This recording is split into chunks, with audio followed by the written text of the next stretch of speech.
Hi, I'm Carly Cornell. And I'm Harvey Cornell, and we are Dragon Phoenix Games. Today we want to introduce you to our new game, Gathering Gloom. We anticipate that we're going to bring this out to Kickstarter sometime in the next 3 to 9 months, depending upon shipping conditions in China, manufacturing costs, timing, reviewers, all kinds of stuff. But sometime in the next 3 to 9 months we expect to be able to get to Kickstarter with this. Okay, so this is a game for 1 to 4 players. It's a cooperative game. And the idea is that we have a person by the name of Samantha Charming, who comes from a long line of witches, and they have left her in possession of the family home, the Dartmoor Manor, which is located somewhere in New England, and this is set circa 1930. Anyway, she lives in this village where Dartmoor Manor is. It's called Bainbridge Village, but the townsfolk don't know that she's a witch. But she also has a little family that's grown around her, as she has a husband now named Elmore Crank, who is a scientist. And not to say that he's mad or anything, but some of the villagers do suspect him of mad experiments, especially with dead bodies and things. But she also has living with her her cousin, Barnaby Collier, who is a vampire. A very gentlemanly vampire, but a vampire nonetheless. And a few of our other family members are a zombie, a ghost, and a werewolf. Right. Anyway, they all live here at the manor in Bainbridge Village, and they have some family businesses along with the home, the estate that Samantha got from her family. She also inherited the family business of the mortuary for the town, and has also started her own business, the mining company called Bainbridge Universal Mining and Processing, BUMP for short.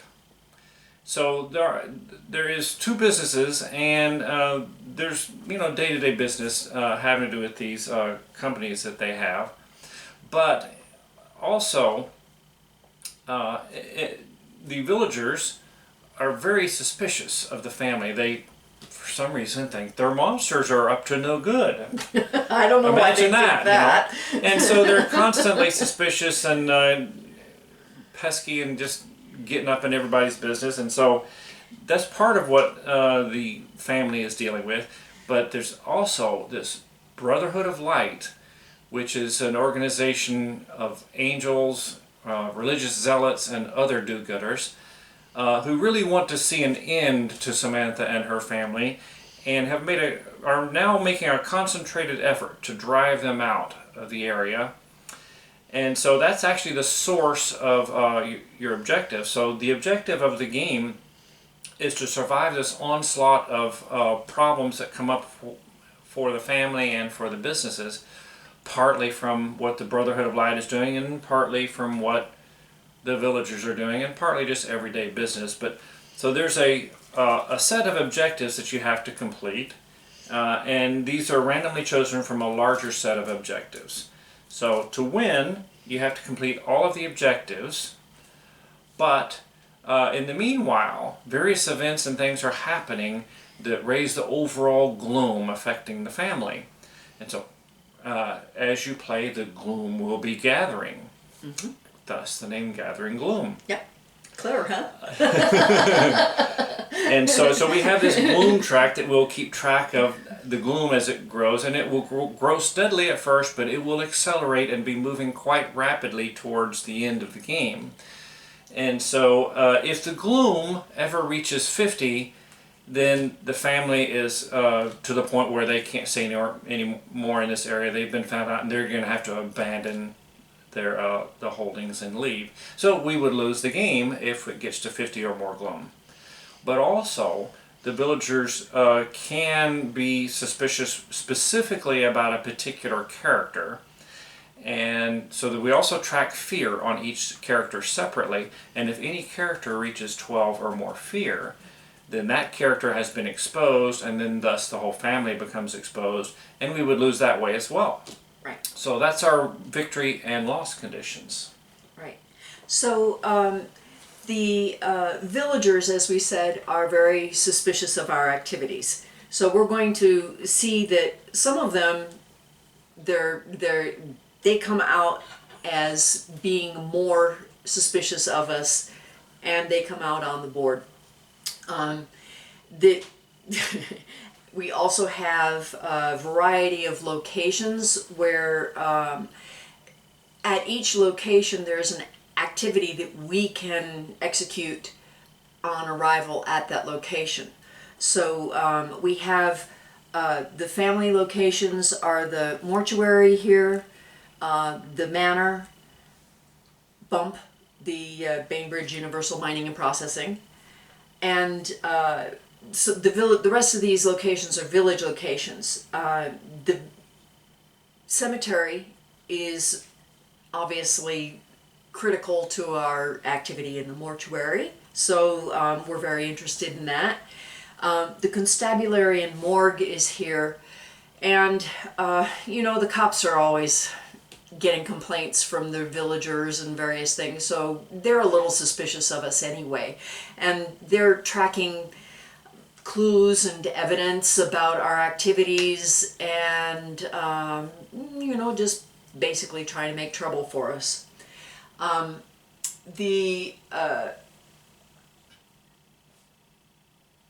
We have a stack of villagers that will come into the game and make trouble.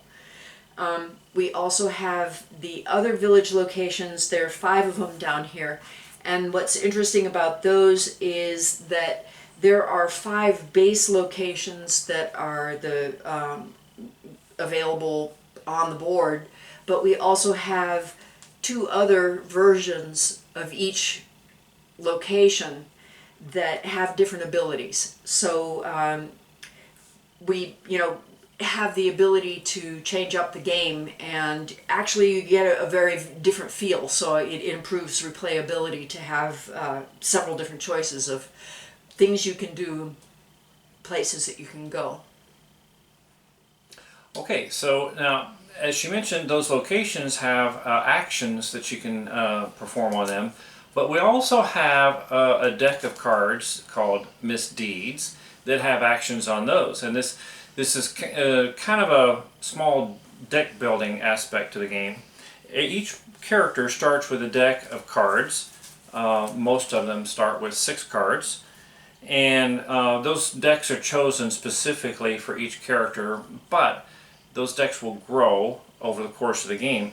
But those cards have different actions that they can allow the character to take, and there's like maybe 16 different actions available. So you can play the card for its action, but each card also has a resource on it, because everything is driven by the resources. Like our characters have strength, charm, will, and acumen, and we can get additional points of resources of those types from the cards to help us in our activities. So anyway, so you have a deck of cards that you can spend for the action or the resources, and combine that with maybe your own attributes. Yeah. Now the other thing you can, the other source of attributes that will help you is you can have villagers who come work for you as minions. Yes, that's what we call them. The beguiling of a villager to make them a minion is one of the things that we are very active in. In this particular game, we have drawn 4 villagers here. The first one is Helen Campbell. Helen's a cult chaser, so she's very, very wary of us. She really wants us to be bad or monstrous or something, because she wants to out us, so she's got an ear, a brain, and 2 eyes that that indicate her level of wariness. That's very high. She also has 1 point of will that she could contribute if we take her as a minion. And she has 2 points of toughness and 2 points of moxie. The toughness and moxie of any villager is going to tell you a little bit about how hard it is to interact with them from our actions. Henry Wilcox here is just an ordinary guy. He's a shopkeeper.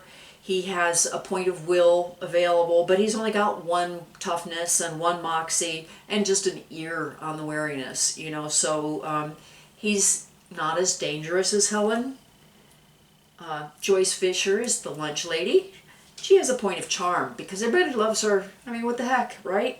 But she's got this really good nose. She works with food, right? So, you know, that's her wariness. She's got a nose for danger. Yeah, actually, in this game, nose represents intuition. Right. So she's got 1 point of toughness and 2 of moxie. You know, she's sassy. And our final character that we drew is one of the ones that there are about 7 villagers in the deck who have special abilities. Gerald is one of them. He's law enforcement, and he has a point of strength for us if we take him as a minion. But he's also a little harder to get because he's got 2 toughness and 3 moxie. He's only got 1 nose, but he's got this special ability. So if he comes out during the game, when he appears, the player who is active gets arrested. And then you have to bail yourself out of jail again, you know, because the cops are always on our butts.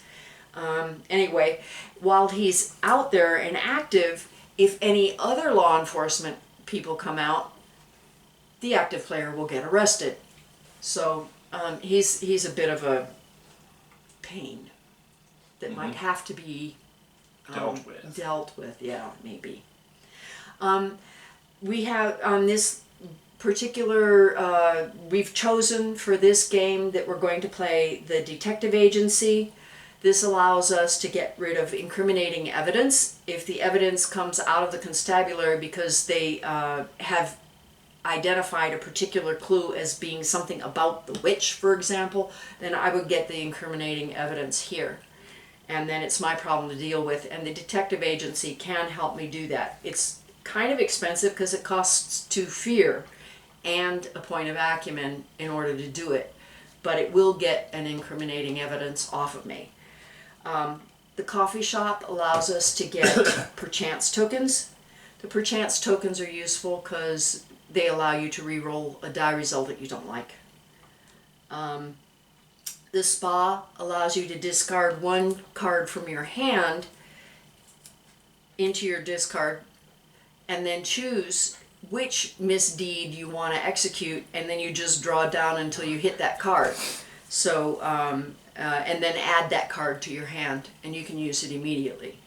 Kind of cool, but again, it's going to cost you 2 fear, and it's going to make you put out an item on one of the villagers.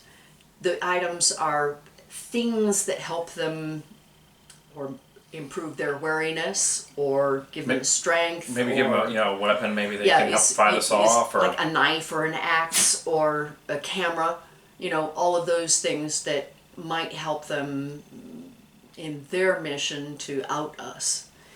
The public library lets you discard up to 3 cards from your hand and then draw the same number plus 1 from the common deck. So it's a way of getting a whole bunch of cards. And then Bainbridge Town Square allows you to exchange points of charm for reduction of fear. Because managing your fear is one of the things that we have to do. So actually you're circulating amongst the townsfolk. Being charming. Being charming, convincing them you're nothing to be afraid of. Yeah, your friend Samantha here, and I'm going to help you out, and you know, nothing to. These are not the droids you're looking for. But anyway, so that's the game set up for today. And for who we're playing. Who we're playing. Yeah, I'm going to play Samantha, and she's one of my favorites. Harvey's going to play the vampire, one of his favorites. So you'll get to see us play characters that we particularly enjoy playing. Oh, we also start with one villager already dead and buried in the cemetery. Yeah. And the only reason that's part of the play is because it represents a suspicious death of some kind. But we also have things that we can do with that. You'll see as we play. If we do something with it, we'll explain. So we each have a special ability. My special ability says that when I beguile a villager to make them a minion, I can make them coven. And so if they're female, they can come work for me join my coven, and it's easier for me to beguile someone to become a member of my coven than it is to just straight up beguile somebody. His special is that he can drink blood and draw a lot of cards. Of course, I have to kill them first. Yeah, whatever. Drinking the blood. Or you could look at it as drinking the blood causes that, but there is a death involved. Yeah. And the other thing that's a little different about the vampire is that normally each character can move once during their turn. The vampire can move, but he has to return to the mortuary every night because that's where we've got his coffin stashed. Because, well, you know, there's lots of other coffins there, so coffins. maybe it's not so Cosmetic, suspicious to have a coffin there. So yeah, so he goes back to his coffin each night. But the price of being able to do that every single time at the end of his turn is that he pays to move out of the mortuary. So but then I get to move back at the end of my turn for free. Right. So that's, in effect, I've made 2 moves, but I always start and end my turn at the mortuary. Yeah. So it's a little different, but each of the characters has some special things that are theirs. But we're ready to start, I think. Mm-hmm. And so I'm going to start. Well, I'll just point out also that we started by drawing 3 objective cards. There's 3 locations for objectives: the bump, the manor, and the mortuary. So in the bump we drew 1 objective, and this one has a requirement of spending 1 charm. That's the heart is a charm. The fist is strength, so it needs 4 strength, and the gear is will, so 2 will. So if you spend all those points worth of attributes or resources, you can complete that objective. We also have 1 over at the manor, which needs 5 charm, and we have 1 at the mortuary that needs 3 acumen and 1 will. So let's start. On your player sheet, we have a description of the steps in your turn. So the first thing you do doesn't apply in the first round. You refresh everybody who's on here. They do get exhausted as you use them, but you'll see that. And then the next thing you do is go through events. The events are described here on the board. The first thing you do is roll the villager die, so I'm going to do that. And yes, indeed, I got a villager. Okay, so we got a torch and a cloud. The torch means to add a villager to Main Street, which is this area. But there's only room for 4, and we're all full. All full. When you're all full, you draw evidence. These cards have evidence and items on them. The gold area is the evidence. We'll show this. And the white area is the item. But she needs an evidence, so she's going to look look use at that. The evidence, and it's going to go to the constabulary because it is not an instant effect. Yeah, so some of them have to be resolved immediately. Yeah, the officers have to sort through that and study that evidence and figure out who it might be implicating. In the meanwhile, it's not targeting anyone specifically. Yeah.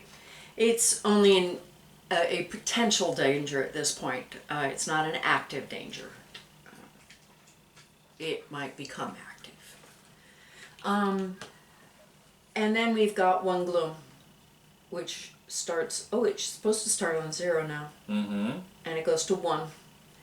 And that is the event at the beginning. Now I can play. When there are lots of different choices of things that you can do during the play section. You can use your misdeeds cards, you can use your character's ability, you can use your character attributes, you can use minion or staff. I'm reading it here. Okay. You can complete an objective, or one of the things you can do is give a misdeed card to another character, and you can move once. So at least most characters move once. As she said, my character's a vampire's little got different. his- That's the only one that is different. Yeah. Now, although she can move once, there is another misdeed card that would allow an extra move, but if you don't have it, then you can't do it. So, That may show up. We'll see. well, actually, No, the vampire starts. oh, with you one. have It's one. called a Yeah. surge card. I don't have it right now, but I have one in my deck that would allow me a bonus move point. Right. Now, I am looking at what I want to do for this turn, and I really, really, really, really, really want to invite Helen to join my coven. She's a danger to us just sitting there with all that wariness. And, Yeah, see, the typical villager has one wariness symbol, but she's got 4. So she is much more suspicious and dangerous to us. yeah. So, but I don't have a beguile card showing here. So I'm thinking, I'm going to do something that I don't do a lot because it's kind of dangerous and hard on the family here a little bit. But I'm going to go to the spa, and on arrival, I can take one of my misdeed cards and discard it. And now I can choose a card from the common deck, and I want a beguile card. So I'm going to... So, yeah. Beguile is the action that you use to make a villager into a minion.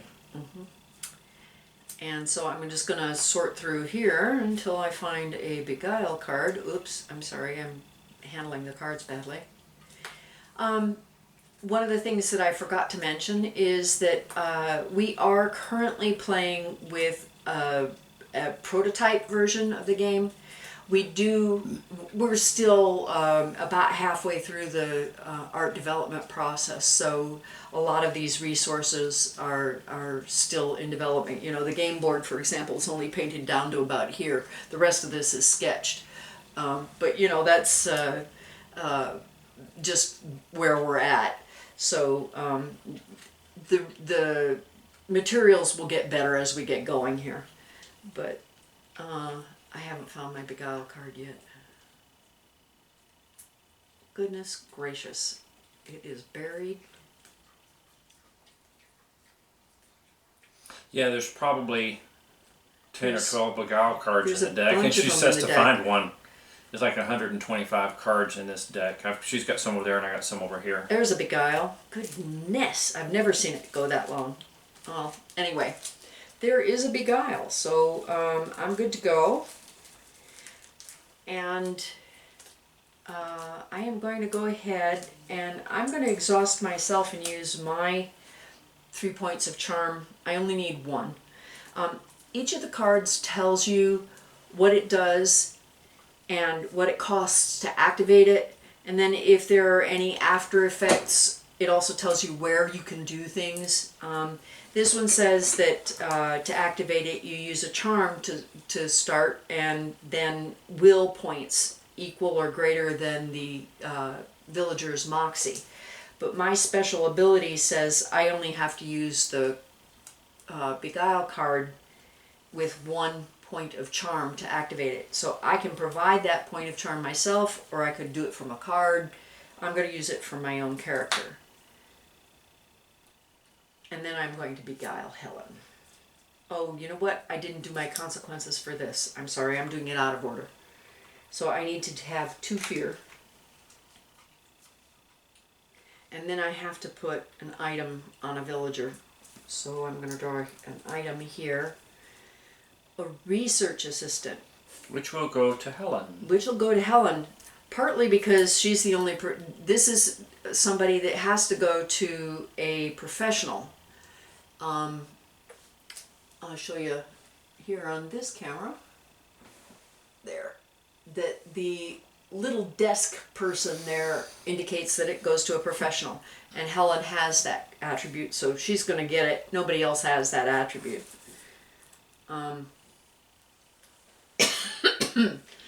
But I can still beguile her. That hasn't changed. So I'm going to bring her in. Oh yeah. And she comes in, and then she comes in exhausted. I don't get to use her this turn. And we have to slide all the Slide other everybody villagers over. over. So any new villagers start out down here, at and the the bottom oldest of the ones line. are here. Yeah. So it's just a way of keeping them fresh. And then I'm almost done here because I have used up all my attributes. I've got one Well, more card. Now you have to do the I'm gonna do- consequences for the minion. Oh yeah, thanks. And the Yeah. So when you do a beguile, the consequences are you add them to the team and then you add fear. except that you're I don't special. I have no consequences from the card.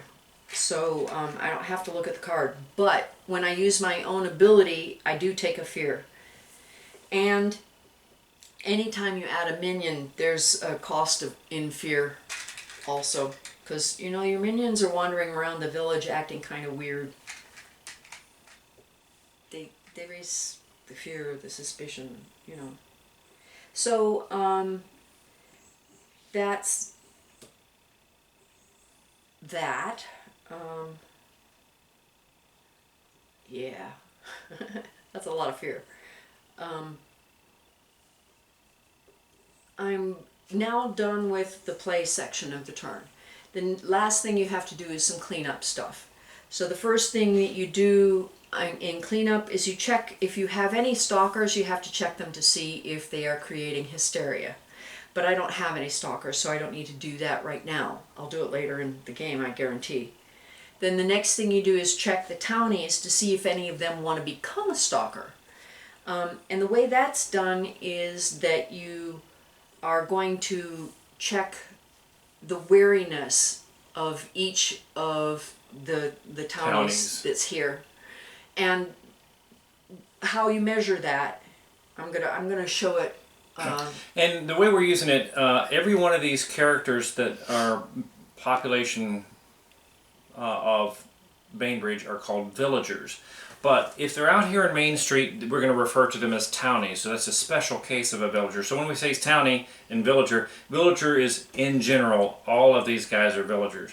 If they're out here, we're going to call them a townie, meaning they're out on the town. And if they're here, they're stalkers. And if they're here, they're minions. And if they're here, yeah. So there's several different states that a villager could be in. But villager is the generic term. Yeah.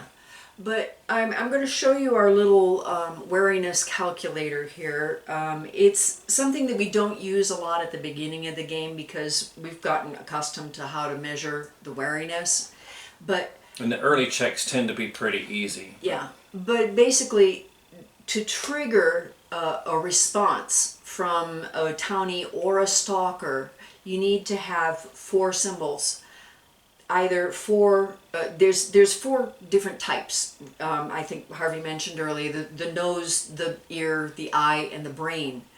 Those are the different kinds of wariness. And if you have 1 of each, then you're going to trigger a reaction.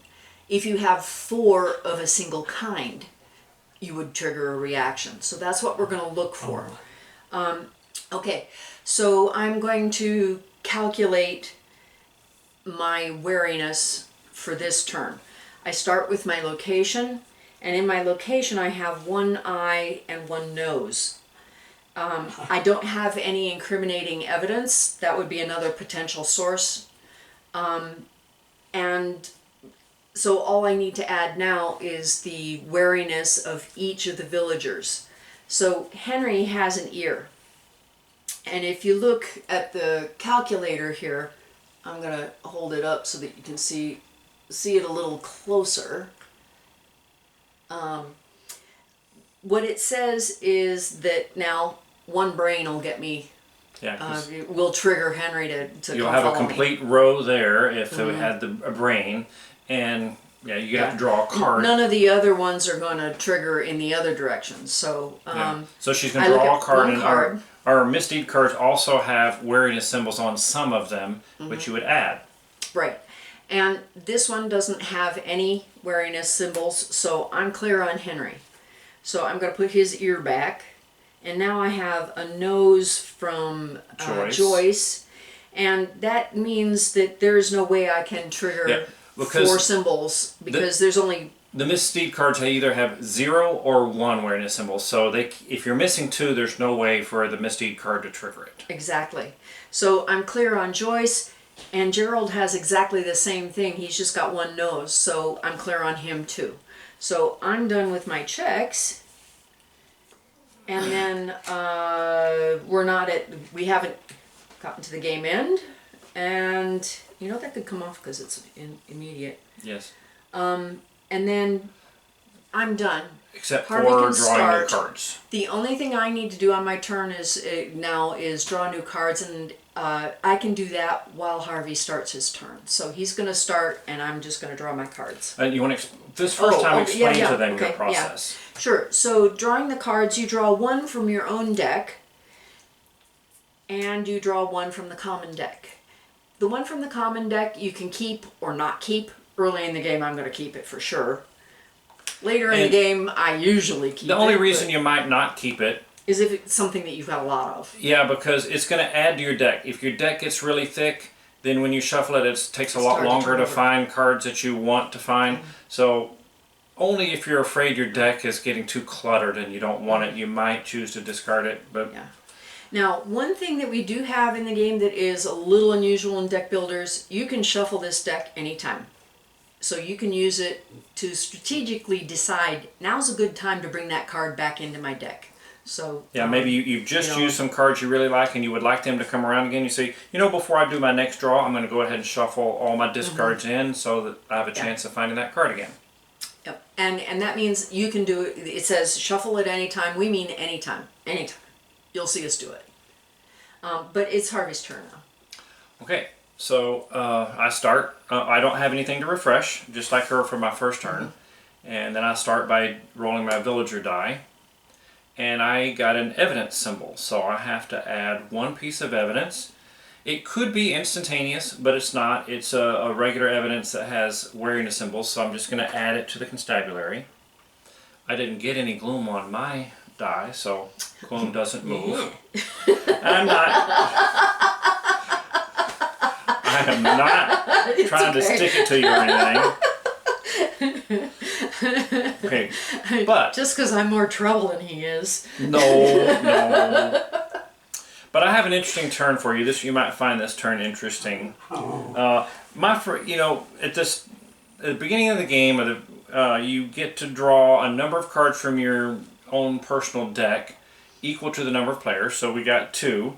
My first 2 cards, I did not get my Beguile card, which I would like to, because I'd like to have a minion too, especially since I have to pay a resource point when I move out of the mortuary. And so it's expensive for me if I don't have a minion to help me with that. But I didn't get my Beguile card, but what I did get is my murder card. Ooh. Which means I can go kill someone and drink their blood. And what that will mean is I will get to draw 4 cards. If I choose to draw those from my personal deck, I have 4 cards left in my personal deck. You'll get them all. I will find my Beguile card. Yeah. Guaranteed. Yeah, that's an interesting idea. And if I go to... Now, in order to beguile a villager, you have to be in a village location. There are only 3 locations that are not village locations. And those are the family locations, the manor, the mortuary, and the bump. So as long as I choose any one of the other locations, I can interact with the villagers in the town. So what I'm going to do, I have to pay to move. As we said, she didn't, but I do. Unfortunately, my other card is my Obfuscate, which would have been perfect to draw after the drinking blood, because that would let me manage the body a little easier. But I can't. Maybe you'll get a chance to see it later. I'm not going to tell you everything right now, but I'm going to spend the 1 resource point on my Obfuscate card, which is, it's got a point of will, but it doesn't really matter. I have to spend 1 point of something, doesn't matter. I'm going to choose that point to spend to allow the vampire to move. I'm going to move to the coffee shop because on arrival I can take a perchance token. If I was willing to discard another card, I could take another one, but I need my murder card, so I'm not going to do that. But I'm looking over there at Gerald, who has that special ability that I don't like. And if I want to murder him, my card says that I have to spend strength equal to or greater than his toughness. So looking on here, it says, see the nails there, 2, so he's got 2 toughness. Well, my own attribute is a vampire is pretty strong. I have 3 points of strength. So I am going to use my murder card, put it in my discard pile, exhaust my character so that I can use my strength, which is greater than what I need to kill Gerald. So that will allow me to kill Gerald, and I'm going to put it into the morgue. Now, since I killed him, I have to put one of my colored markers to show that I'm responsible for that. So if anything happens, the extra fear associated with him being, the evidence of his body would go to me. But in addition, I get to activate my ability, which allows me to drink blood. Activating my ability. Now, first off, the murder is going to cost me 2 fear. Yeah. I'm going to put that on. And activating my ability is going to cost me a fear. But that will let me draw 4 cards. And I'm going to choose to draw from my deck because I know I'm going to find a Beguile card that way. You don't have to do half your deck like I did. That was just crazy. And so now I have a Surge card, which is the card that lets me take an extra move. I have my Beguile card that I was looking for. I have a Deceive card, which helps me remove fear, and I have a Strain card, which lets me... A Strain card would let you use more than one of your attributes on your turn, or the same one twice. But now that I've got all of those, since I am in a village location, I could interact with a villager. Now, if I want to beguile someone, I have to pay 1 point of charm and a number of will points equal to or greater than the moxie of my intended target. So looking at it, I have used my own attributes. I have 2 ways I can do this. Now Henry has 1 moxie, Joyce has 2. So if I want to do Henry, if I want to make him a minion, I would need 1 charm and 1 will. So I actually do have 1 point of will on this Strain card and 1 point of charm on this Surge card. So that is enough for me to make Henry a minion along with my Beguile card.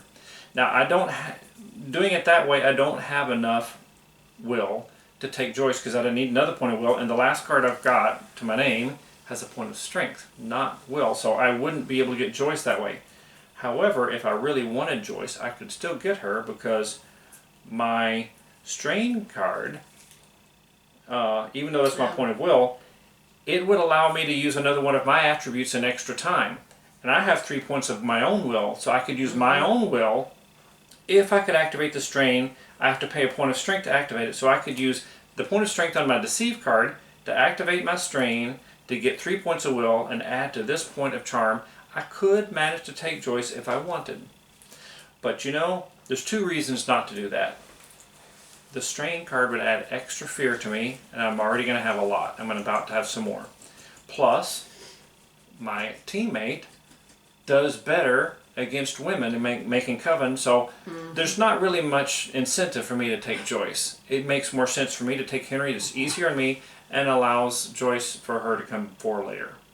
So I'm going to go ahead and beguile Henry. So I'll have to pay the point of charm and the point of will and my beguile card to take Henry. We'll have to move Joyce up to the top slot. I'll put Henry in here, exhausted. Just about out of villagers. Yes. Oops. And the beguile card causes me to add 1 fear to myself and 1 evidence to the constabulary, which is not good because we're getting full. Now we're full. Now we're full up. And then, just as Carly showed you, by adding a minion there's 1 point of fear associated with your first minion, so I have to add another fear. At least I have my Deceive card, even if I can't use it this turn. Yeah. I have one now too, because I picked one up. I think I've got one in here. Okay, so that's really all I wanted to accomplish on my turn. Now, before I go to the next step of doing my checks, I fly back, revert to bat form and fly back to the mortuary and crawl in my coffin before I do my checks. Okay. So I don't have any stalkers to check. So the only thing I have to do is I have to check the townies, and there's only one townie. And so the three sources of wariness are location, one brain, incriminating evidence, I don't have any, and then the townie themselves, and she has one nose. So with one brain and one nose, even if I draw a card that had a symbol, I can't get to 4. Yeah. So there's nothing for me to check. So I'm done with my checks, and I can start to do my draw of cards while Carly does her next turn. Okay, the first thing we do, as we mentioned earlier, is we refresh everybody. So I refreshed my minion as well as myself, and so now I have her point of will that I can use as well as my own attributes. So I'm looking at, I don't like this full evidence track. I'm thinking that I'm going to go to the mortuary. Oh, first you need to roll the die. Oh yeah, I keep I'm sorry. Sorry, oops, wrong. This, I should probably be reading the thing. This says get a villager. So Joni Parker came out. Joni's delightful. She's press. And so she has 2 wariness symbols. She's got an ear and an eye. So we lovingly call her Nosy Parker. Yeah. But we also got a point of gloom on that die. Yep. So now that's my events, and then now I'm ready to play, which I was ready to do before, but just over eager here. I'm having fun.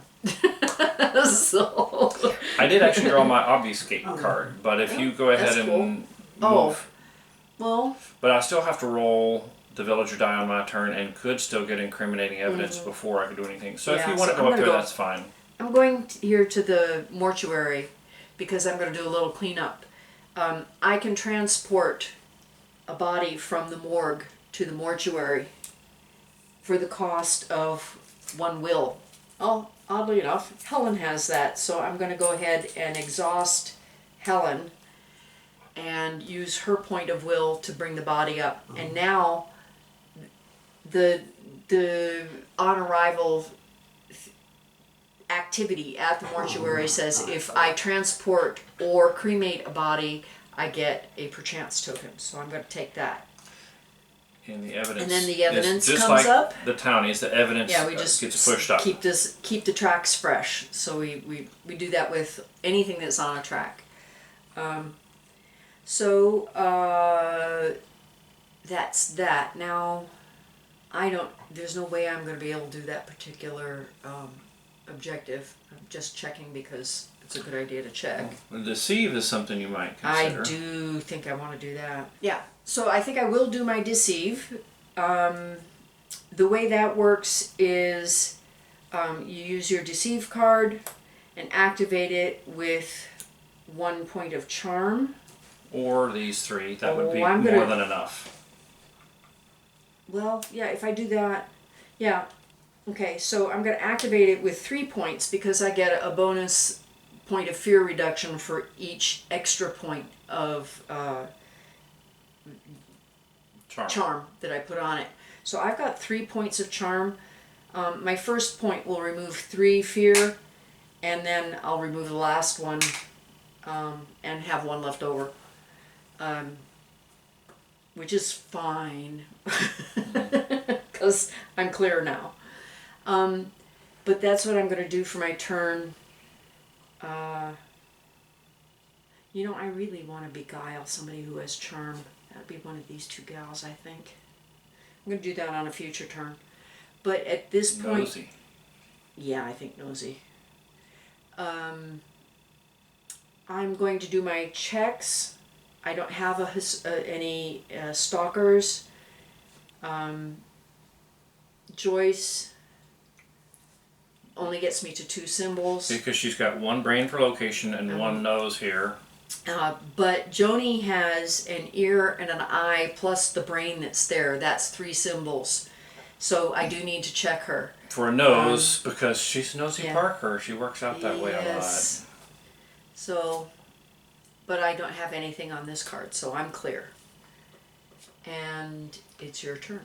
She can do her I will draw my cards. draw ups while I roll. Yep. Oh, now here's an interesting thing. I rolled the townie symbol, which means add a villager to the town. But if you happen to be in the mortuary when you get that, you get to add a staff member, someone who works for our family from the mortuary. Or if you had been in the manor, you could get a staff member from the manor. Right. Anywhere else, you have to do a regular villager. But since I'm in the mortuary, I get to add a mortuary staff member. And Janice. there's our nice Janice Karloff. We like Janice. Janice has a point of acumen. And then I also got a point of gloom. Right. I'll raise it up to 3. Now, also I forgot to refresh my stuff. Let's refresh over here. Yeah. Now, what can I accomplish? Now, I do have 1 minion, but basically all he's going to accomplish for me is pay up my point of movement most of the time. I don't know whether I could do an objective or not. Let's see. 5 charm. I have 2, and that's it. I don't think that's happening. I can do that one. Yeah, that's So probably... I'll probably go do that on my next turn. Okay, over here at the bump I would need 1 charm, 4 strength, and 2 will. Well, I have 3 strength, I have a 4th strength, but I don't have the charm point. As a matter of fact, I have the 2 will, but I don't have the charm point plus a point for movement, so that's not going to help me right now. No. You don't have a beguile. You have a beguile card. I have a beguile, but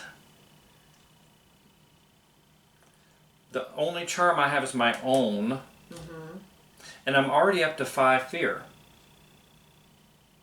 Yeah. Well, you've got 2 points of will. You could take Joyce. And she has a point of charm for you. It's going to cost me 3 more fear. That'd bring me to 8. Uh-huh. Yeah, that's not real great. It's not real great, but then the next turn I could make it up probably. Yeah. Oh, But I see. So you can't activate the charm on that and on the deceive card, can you? I'm going to have to use the charm from my character Yeah. and these 2 charms. To will. I mean 2 wills to get the beguile, and then I'll gain 3 fear. But I'll still have my deceive card, but won't be able to use it. But I'll also load the evidence track back up with an evidence card that I'm going to have to create. So that's not great. Not great. Now here, the other thing we have is at the mortuary we have something with 3 acumen and 1 will. Well, now what we didn't explain about the staff members, the nice thing about staff members is you can use their resource points to help you even if they're not co-located. So even if they're not your minion, you can exhaust that staff member and use their point. So I could use her point of acumen, but I only have 1 myself. I'm not going to get the 3. Yeah, the point is that a staff member works for us anyway, so we can assign them to do whatever we need them to do. So we just have Janice do our own checkbook as well as the company checkbook.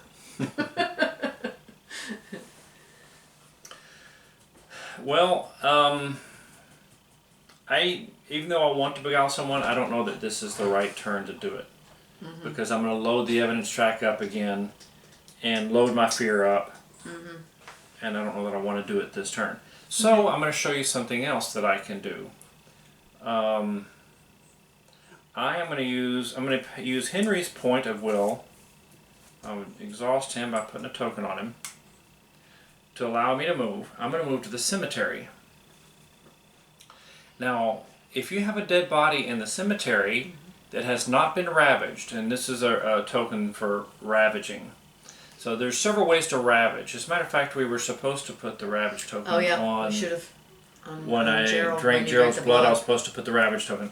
So he can't be ravaged again. But in the version we're playing where we don't have the zombie in here, the two ways to ravage are for me to drink their blood or for someone to harvest their soul.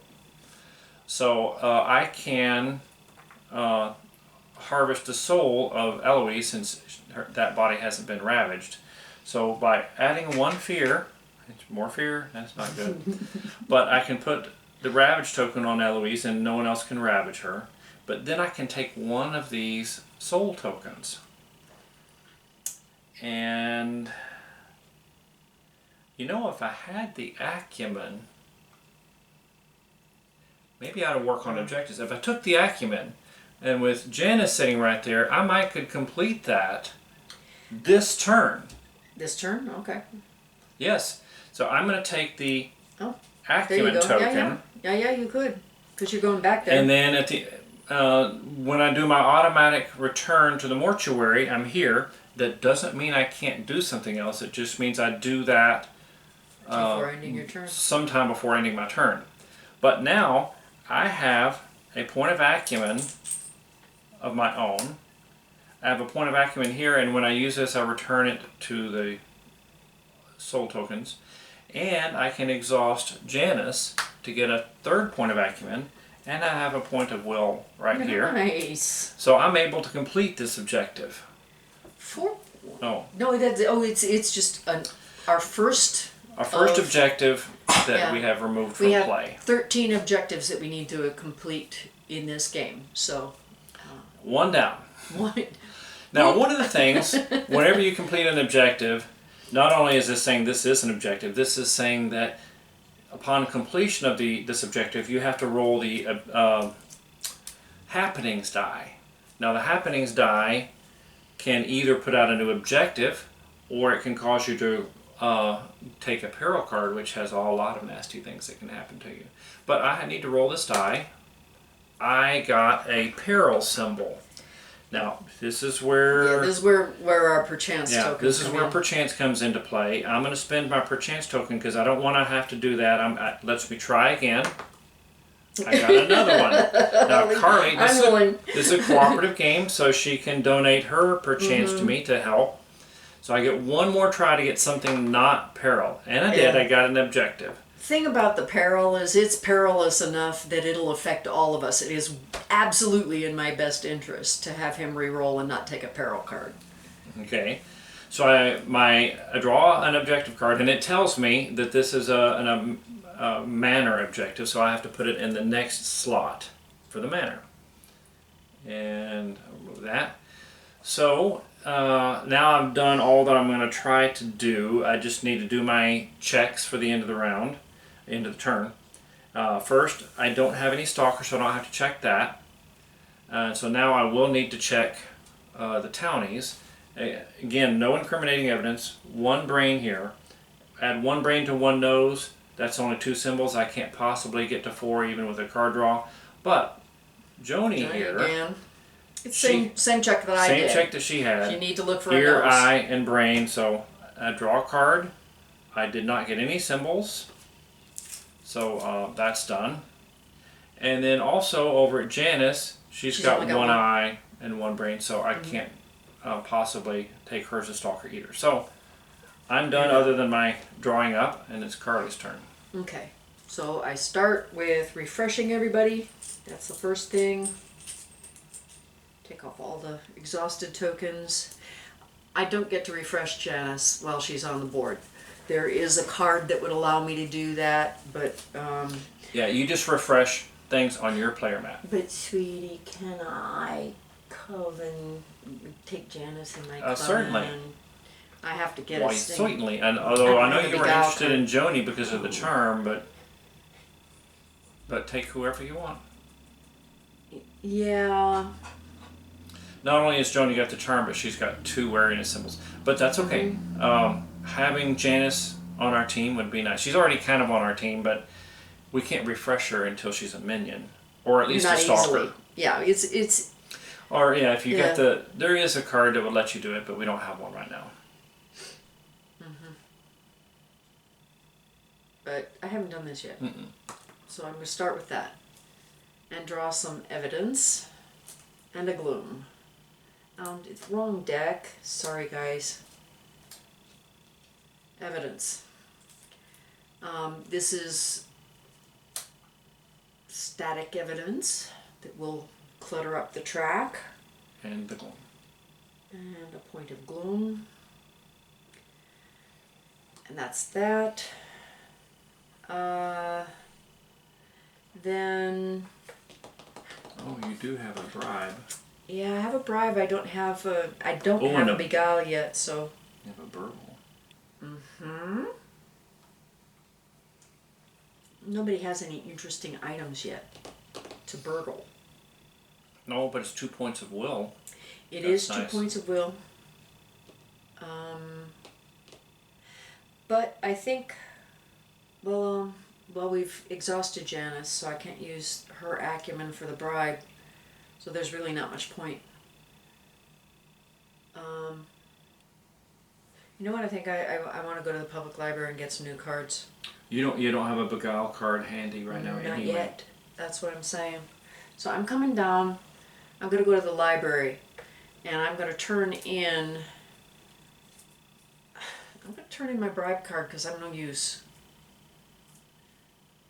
But they go into your. One, yeah, this. This one, yeah, that goes into my deck, my discard, and then I draw. I just discarded 3, so now I get to draw 4. 1, 2, 3, 4.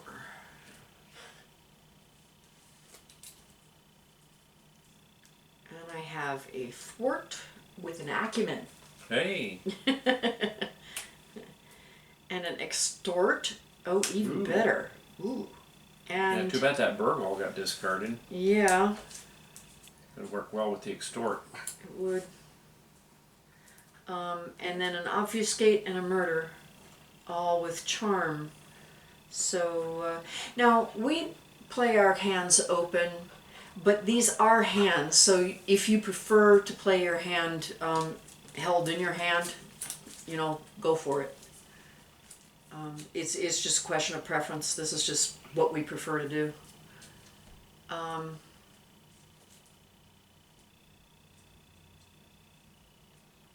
Then let's see. That means... Now this means I didn't get to pre-plan my turn much. We had talked about doing that objective at the manor, but... Yeah, oh shoot, I was going to do that. But I can't move there now. Mm-mm. So I'm pretty much done, I think. And I'll do some planning for the next turn. So I'm going to just do my checks. I've got an ear and a brain and a nose, which means that Joyce will come and get me with an eye. That's an ear, not a problem. I've got an ear and a brain and another ear and an eye, so Joni again is a nose and an eye. That is going to do it. And I need a nose to get Janice, because she's got an eye, an ear, and a brain. And there's a nose. So Janice is now stalking me. On the plus side, since she's on Carly's player mat, at the refresh phase, she will get refreshed. Okay, so you have now seen a stalker trigger. So here she is. Now, that's that. So I'm done. Just her card draws left, so I'll start my turn. I rolled a little dagger as an item and 2 glooms. So let's do the 2 gloom, bring us up to 6. I got a frame card. And I got an item, so now, in order to place the item, first we look at any stalkers I might have. I don't have any. And well, first we look to see if it has a specialization like law enforcement, professional, or press. It doesn't, so it can go to anybody. If it were press, it'd go to Joni, for example. Yeah. So since I don't have a stalker, we go around. Now we look at Curly Stalker, so we're going to have to give this To Janice. lantern to Janice. Oh, isn't that nice? It's actually maybe a bonus for you. Yeah, if I take Janice as a minion, then she's going to have an extra point of will because of this lantern. Mm-hmm. Well, I was also supposed to refresh my stuff. We have a tendency to forget to do that until after the roll, but anyway. You can catch up. So, what I want to do is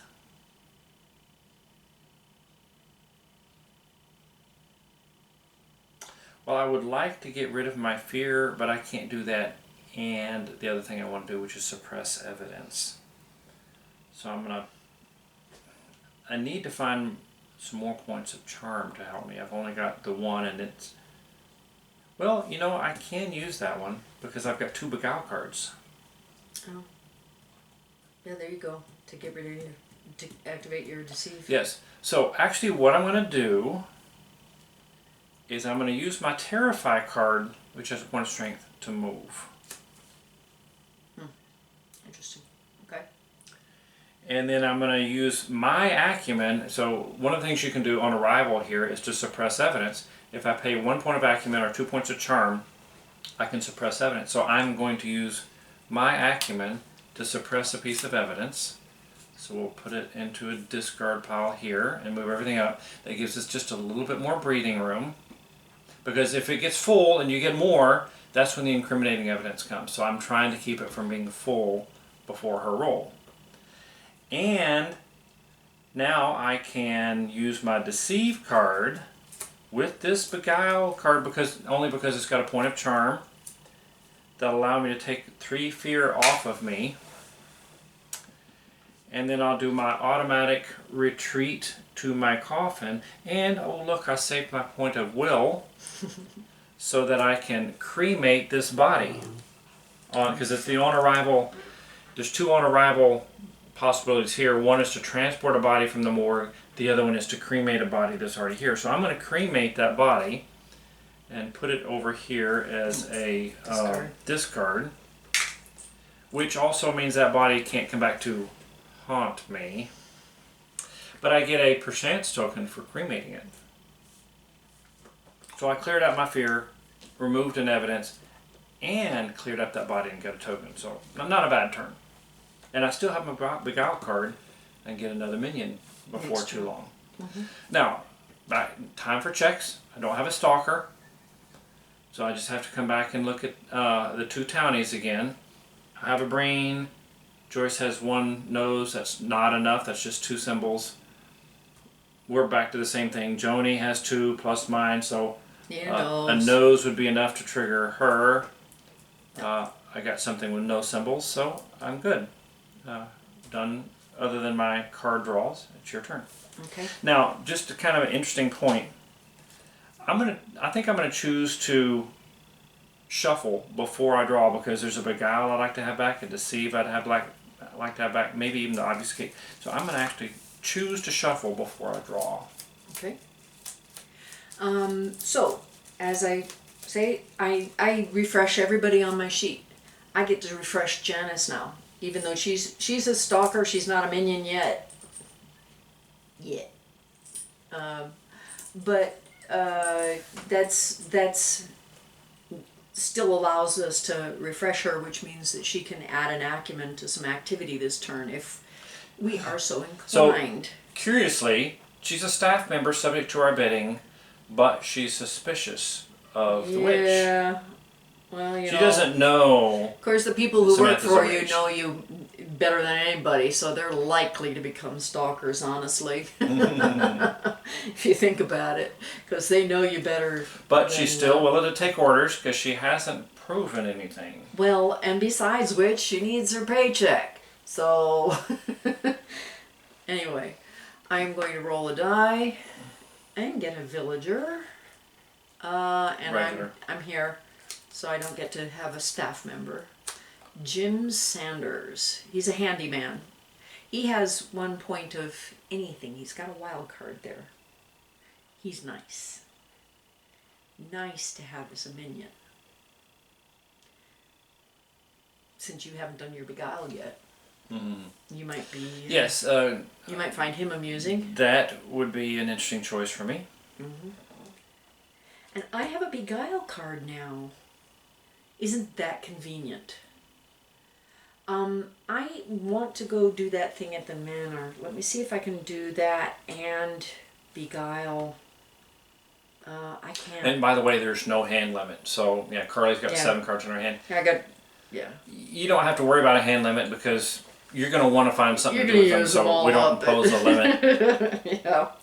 So before I leave the village to go to the manor and do an objective, I am going to take care of. Did you remember to do your cologne? No.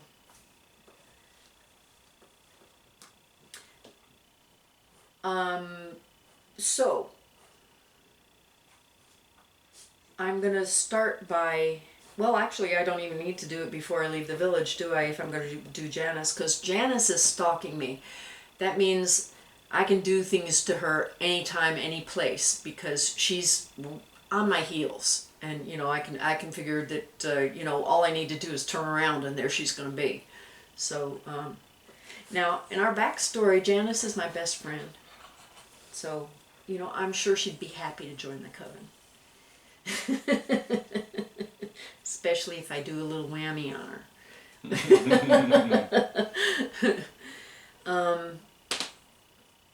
But just for the sake of, well, you know what? I think I'm going to go do the move and the objective first. I'm going to go back to the manor. I am going to use my attributes of 3 charm plus 2 cards worth of charm to get to 5 charm and complete this objective. Are we assembling them all in one place, or what are you doing? Oh, that's right. Oh yeah, you. Okay. Yeah, let's put them over there. Okay. 2 down. 2 down out of 13. 11 to go. I roll a die to try to replace it. Bam.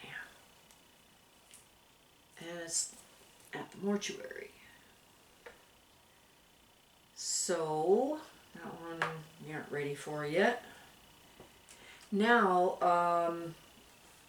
as I say, she's right there over my shoulder, so I'm going to go ahead and use my Beguile with 1 charm. I have to use a card this time because I have already used my attributes. So I'm going to use that card and this Beguile card to bring Janice in as a mignon. And she comes in exhausted, as we discussed. And I have a fear for my ability. You didn't do the manor ability. Oh, I didn't. On arrival. We'll just pass on it this time. Yeah, I think so. Almost shook the camera. That's alright. It's catching up. Sorry guys. I hope not to make you too seasick. So,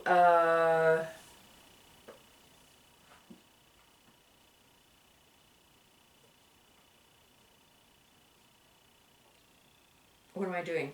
I'm finishing up the assessment of the damage here. I take 1 for my ability, and in this second slot, minion is going to cost me 2 fear. So that's that.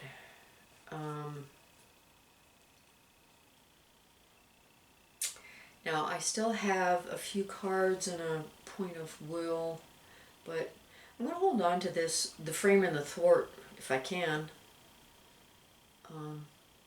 See if I can use them as their intended thing. Maybe I'll save up for an extort. And that's it. So at the manor I don't have any symbols to add. So 1 symbol, 2 symbols, and 1 symbol. None of them is enough to get to 4 without me adding anything. So I'm done with my checks. Alright, so I'll start my turn while she gets to draw up. Oh, look, another mortuary staff member. Huh. Matthew. Thwart. And one gloom. Okay. Cool. Matthew's such a nice man. I'm sorry he suspects something about you. Maybe he ran into you in your coffin or something. Well, I tried He's to the convince him that I Undertaker. was inspecting the quality from the inside, but you know, I'm not sure he fell for it.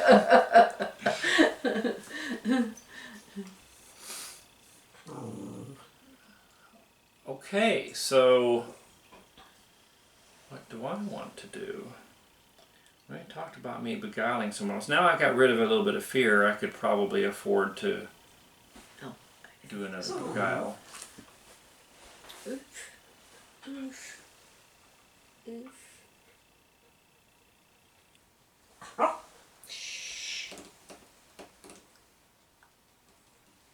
Okay, well, I think I will. I've done this before, but why not do it again? I'm going to use Henry, his point of will, to let me move. I'll move down to the coffee shop and take a perchance. You do have a way of using them up. Yes. And then I'm going to use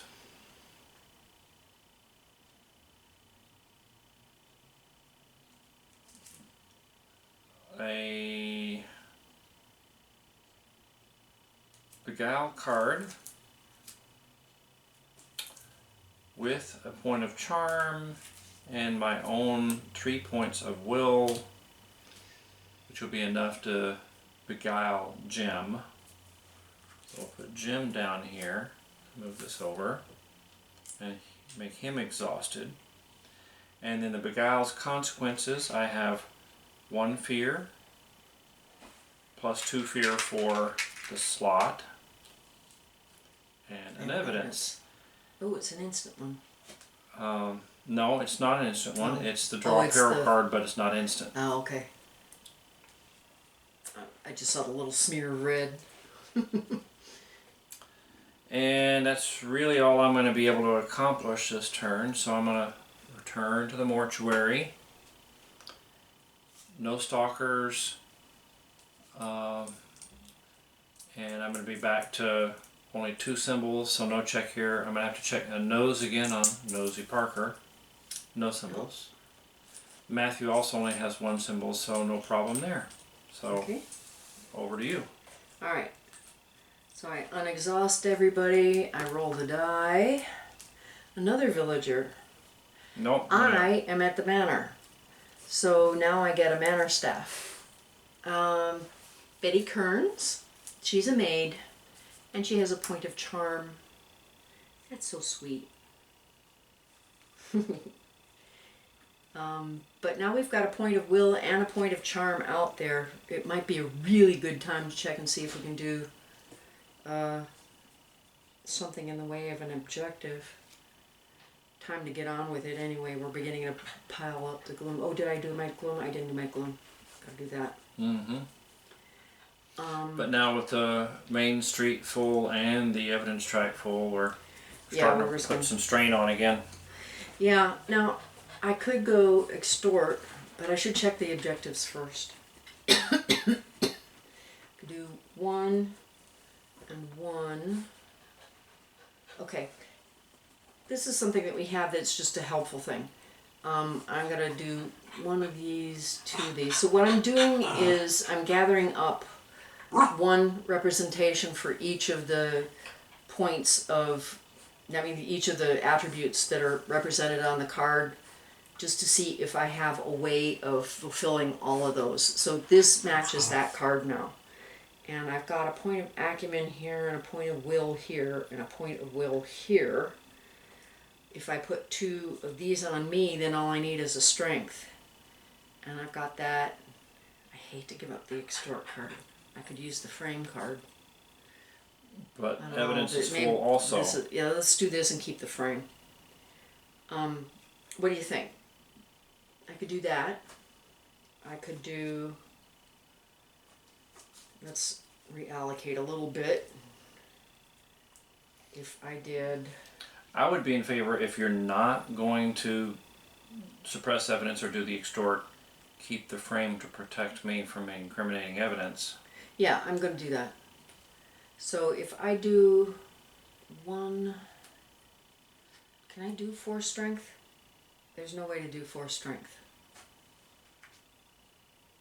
No, I can do that one, except if I need to do evidence instead. 1, 2, 1, 2, 3. I could do the one at the mortuary easily enough.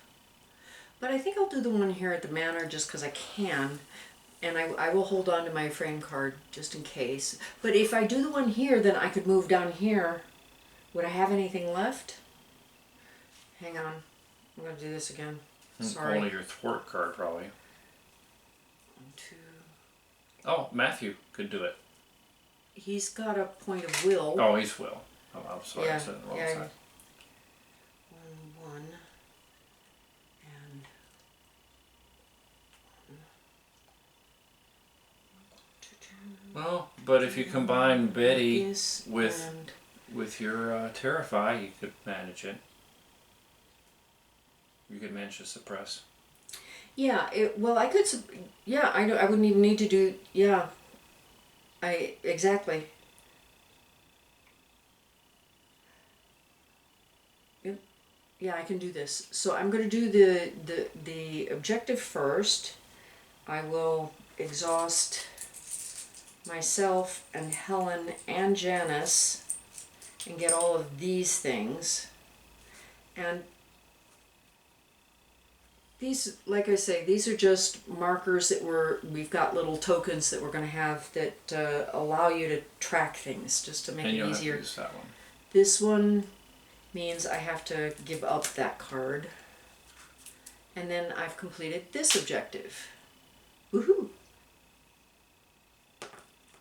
Roll the die, and that is a blank, so nothing happens, which means we're a little short of objectives now.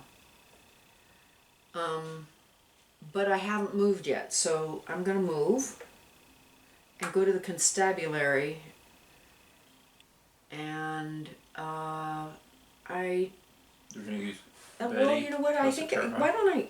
Well, that's a thwart. I've got thwart's another left. thwart. Oh, there are 2 thwarts? I've got 2 thwarts. I still say use Betty. Okay, I'll use the Terrify, and I will exhaust Betty for 2 points of charm, and that will allow me to suppress a piece of evidence and try to keep my friend Barnaby here out of trouble. And then I have a more interesting set of checks this time. I've got 2 brains and an ear here For at the the location. constabulary. Mm-hmm. I don't have any evidence here, but she's got a nose, which means an eye would get me, or a dog. Sorry about that.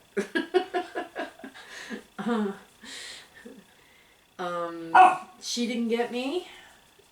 This is an ear, another ear, and an eye, which means a nose would get me. Still. Nope.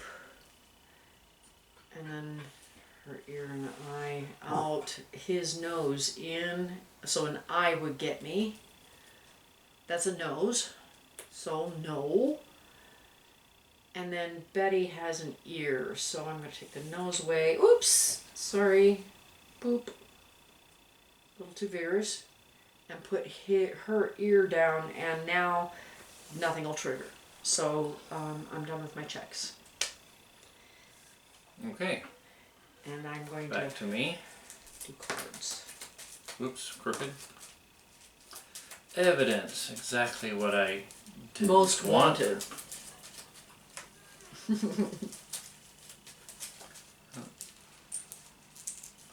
Unexhaust the things on my board.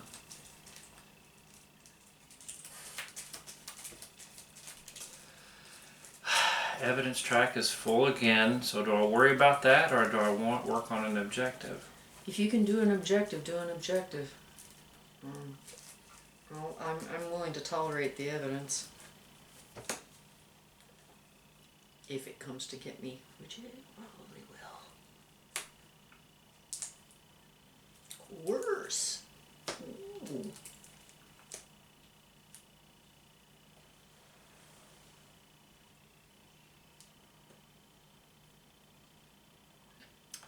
go to the bump and get an Okay. objective. Yeah, well, all right then. We'll use Henry to move again.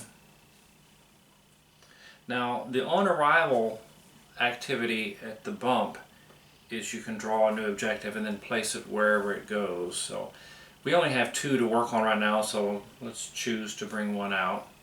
And it's an additional bump objective.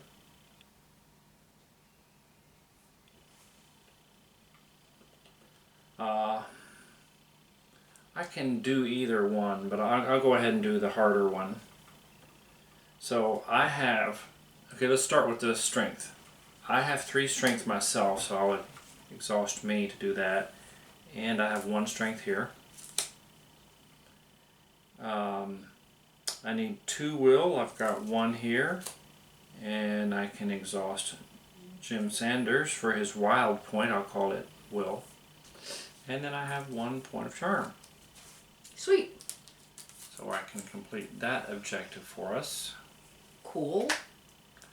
And roll a die and get a new objective again.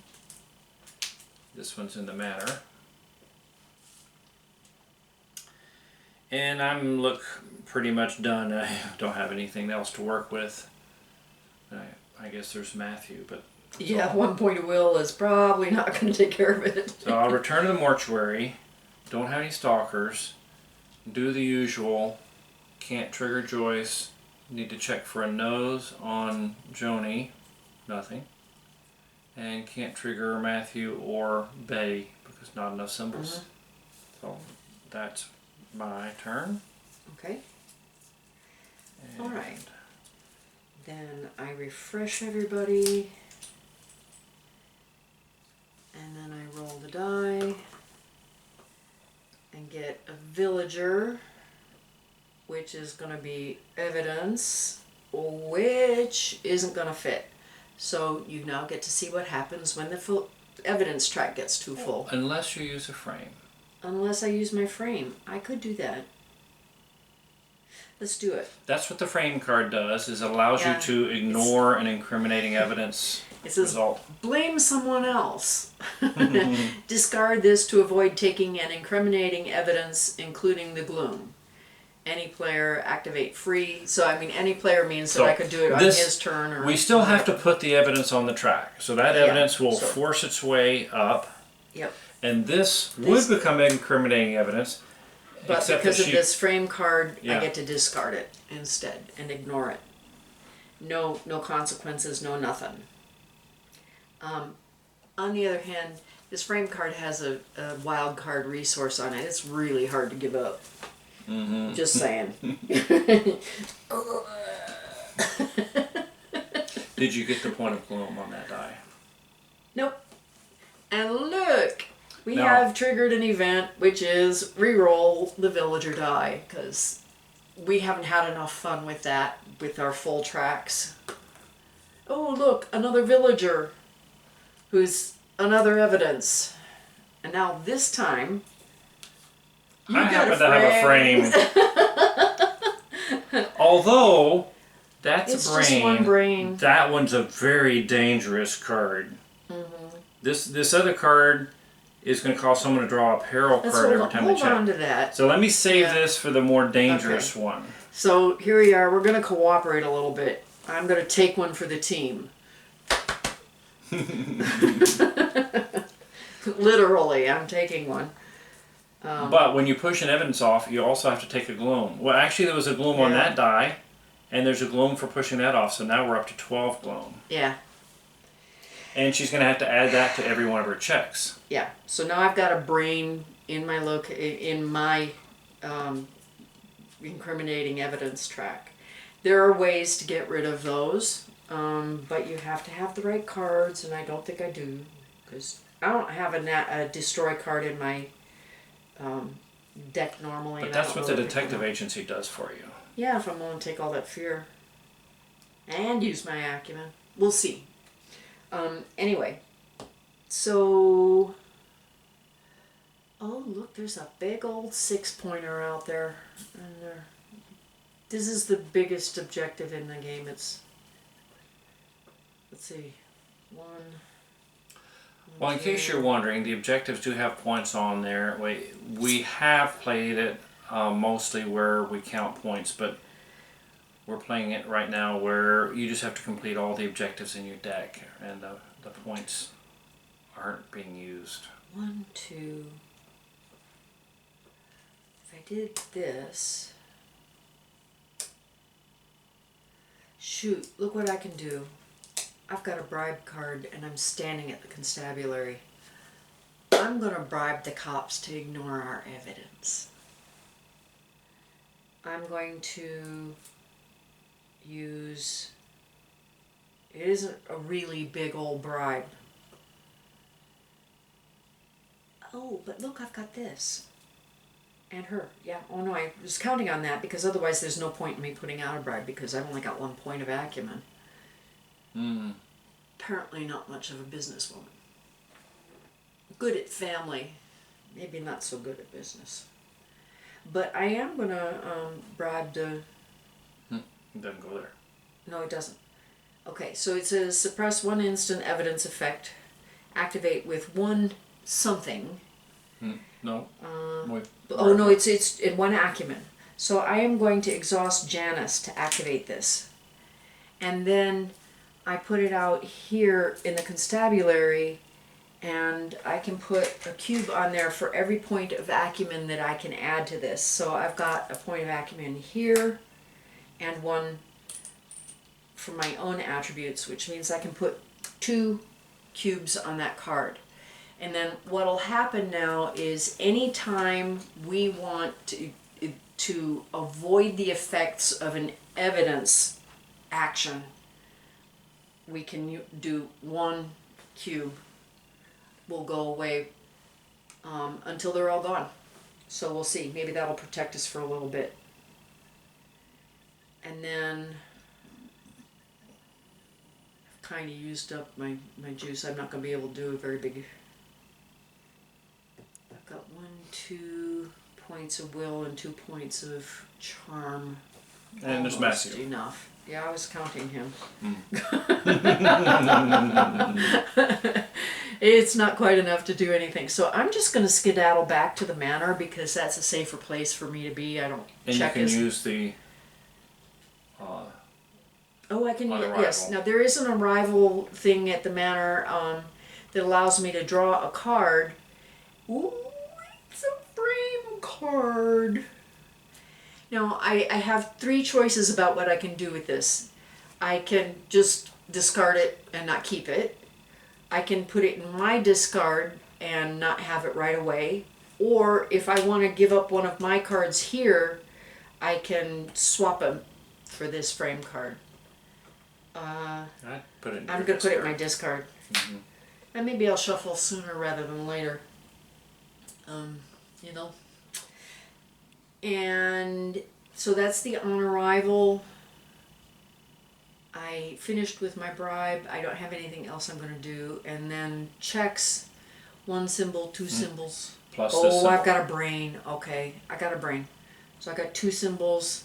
I got 3, which means Nosy Parker with her nose. No nose. 2 symbols, 2 symbols. So I'm done with my checks. Yeah. So, okay, so we have played a handful of turns, enough that we think that you can get a feel for what the game is. And we don't want this thing to be 2.5 hours long with all the explaining we're doing. So what we're going to do is follow up with a full game. We're assuming, and then this other one will assume you've watched this one and you have the basic idea of the game, and you're just going to watch and see what a full game looks like. We'll be able to play a little bit faster, a little bit less explaining time. The other thing is that at that point maybe we have some of the new materials. You'll be able to see the art on the board, some things like that. So I think there are advantages to having our full playthrough in a little while. So in the meantime, thank you very much for being with us. I hope you've enjoyed what you've seen. I know we get wrapped up in this one. We get really caught up. So well, we must be pushing 100 plays since we've got this designed the way it needs to be. I mean, Yeah. there's still tweaks going on, but yeah, we've put a lot of time into it, and we still haven't gotten tired of it after 100 plays. No, 100 plays and we are still having a blast. So I don't know. It's very. It gets really exciting. It's you know, those wretched villagers. Well, and actually, we're in addition to having the extra buildings to make some variety, we're actually, aside from the 6 characters that we have set as the base characters, we have actually tested a number of other characters that could eventually be in an expansion or stretch goals or something. So we have tried a lot of different things. So it's been fun. Yeah. So we'll have more information on our Facebook group. It's under Dragon Phoenix Games called Gathering Gloom. You know, try to be as obvious as possible. But please join the group to follow along as we develop, and look for more information on our website at www.dragonphoenixgames.com.